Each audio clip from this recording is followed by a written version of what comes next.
Sobre as tarifas que você comentou aí, eu tomei a liberdade de fazer quase que uma linha do tempo, ainda que bem resumidamente, porque aconteceu tanta coisa desde sexta-feira.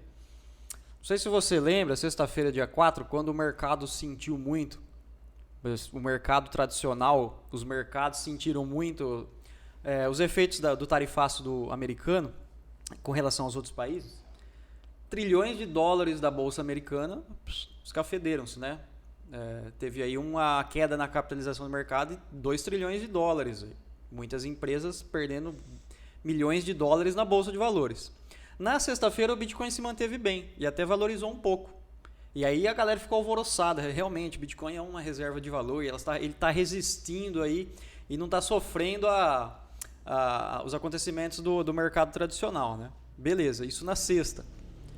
Mercado fechado sábado e domingo, exceto o Bitcoin. No domingo já começou a corrigir, que eu estava acompanhando. Na segunda-feira o pau torou, como dizem alguns, né? Na segunda-feira o Bitcoin cedeu junto com as bolsas, né? Então, quando as bolsas continuaram a cair, muita queda, né? E o Bitcoin estava ali nos seus 80 e poucos mil dólares e bateu 74 mil dólares, que é o mesmo patamar que estava antes da eleição do Donald Trump. E o que acontece? Quando o Donald Trump adiou por 90 dias a imposição das tarifas, exceto para a China, o mercado já reagiu bem, né? As bolsas subiram, o Bitcoin também bateu 83 e agora corrigiu de novo. O Bitcoin, engraçado que ele acompanhou os mercados tradicionais, né? Só que houve um delay, né? Sim, houve um delay. Porque pode-se dizer... De 3, 4 dias. Pode-se dizer que existe uma necessidade de... Isso aconteceu porque existe a necessidade de liquidez. O investidor, o cara que não é Bitcoiner, ele é um investidor. Ele enxerga o Bitcoin hoje como investimento. Ele sai. Ele precisa de liquidez.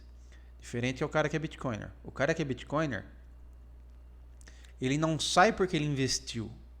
Ele sai por, qual motivo? O cara é um Bitcoiner, ele adquire Bitcoin, ele quer ter Bitcoin para o futuro, mas ele sai numa necessidade. Ah, mas o investidor também sai numa necessidade. Tudo bem, mas a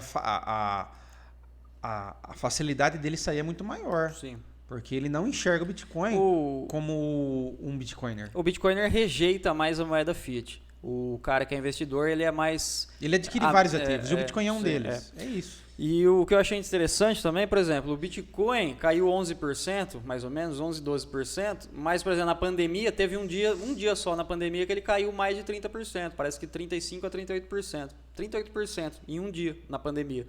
Só que dessa vez aqui, em meio a uma guerra comercial aí que está escalando nos Estados Unidos e China, ele só caiu 11%. Né? E a parada continua rolando, né? Tem aqui uma matéria agora do G1, né? Hoje, as tarifas impostas para os produtos importados chineses lá nos Estados Unidos, né? Chegam a 145%. Cara, é uma loucura, né? É uma loucura que vai afetar cadeias de suprimentos, vai afetar economia global, vai afetar a inflação, né? Então, só um rápido resumo aqui. Fevereiro já tinha 10% de taxa sobre a China, chegou a 20%, né? Depois teve as tarifas recíprocas, né? Que o Donald Trump adicionou mais 34% e chegou a 54%, né? Teve uma retaliação da China que taxou os produtos importados americanos em 34%. Aí o Donald Trump foi lá e colocou mais 50%, que bateu 104%. Depois foi para 125% e agora 145%, somando as 20% que já era antes de abril já estavam sendo aplicados, 140%, 145% de taxação sobre os produtos chineses que são importados nos Estados Unidos e a China também. A China é golpe contra golpe, golpe contra golpe, Estados Unidos e China escalando aí em níveis jamais vistos e ninguém sabe o que vai acontecer. Você pode escutar vários especialistas na internet, a gente estava até comentando disso, né? Todo mundo fala, tenta descobrir o que vai acontecer, mas ninguém sabe. É um cenário de muita incerteza porque escalou a um ponto que ninguém realmente sabe o que vai acontecer. Mas vale ressaltar o seguinte. Ressalte. Você mencionou no período da pandemia. Os detentores de Bitcoin eram muito menor do que hoje. Sim. Hoje, muito mais investidores, muito mais cidadãos, muito mais empresas e até governos querem adquirir Bitcoin. Então isso mostra uma busca maior por Bitcoin. Então, no meu ponto de vista, a volatilidade do Bitcoin, ele tende a ir perdendo volume. Por quê?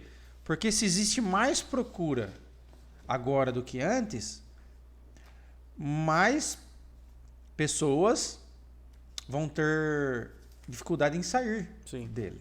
Não dificuldade em si, mas quanto mais valor ele ganha com o tempo, mais você quer tê-lo, né? Sim. Diferente de quando ele é muito volátil, você quer tipo meio que surfar aquela onda, fazer o seu lucro, digamos assim. Então, assim, as coisas vão mudando, né? E eu enxergo o Bitcoin como isso hoje.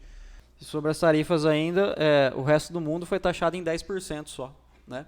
E o negócio é com a China, né? Que continua essa taxação de 145% e a retaliação de 84%, enquanto o resto do mundo 10%, saímos no lucro aí.